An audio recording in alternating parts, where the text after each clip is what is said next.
Let me talk a little bit about the understanding that traditional Islam has had, and here we are talking not about a kind of newfangled Islam that trusts our own fallible, time-bound prejudices to interpret the Qur'an and the Hadith, but that is based on the accumulated wisdom and reflection and discussion over centuries of thousands of transformed souls. And everything I'm going to say in these sessions is based on the expectation that we recognize that the ulama know the Qur'an and the Sunnah better than we do.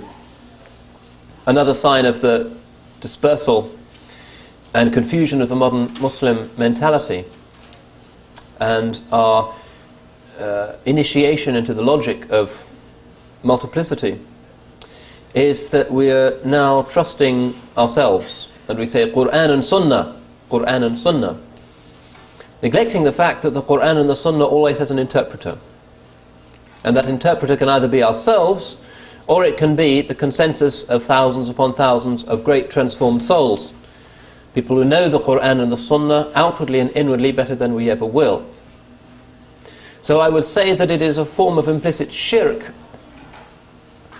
to say, I'm going to bypass the tradition and go directly to the sources, Qur'an and Sunnah, because it is to set up one's own judgment as being superior to the judgment of all of those others, which is an absurdity. It's probably the greatest, most pernicious error in the modern ummah to say, well, 100,000 Shafi'i ulama might have come to this position, and I'm not really going to trouble myself to read all of the thousands of books through which this position was negotiated and arrived at. I'm going to say I know better. That really is a form of pharaonic arrogance. This is not a minor error, a minor slip in our understanding of how Islamic education should take place. It's a very fundamental error. It's a Protestant error, if you like. The idea that our personal consciences are so refined and so pure that we can understand the scriptures better than earlier generations, whole armies of great purified souls. It's an absurdity. It's a form of arrogance. It's also a form of backbiting to say that the ulama simply got it wrong and that we're going to get it right. This is probably the greatest act of collective backbiting in the history of the ummah. We should be eating the dead flesh of deceased ulama, saying that they got it wrong.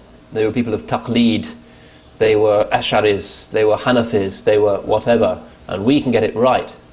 That's backbiting.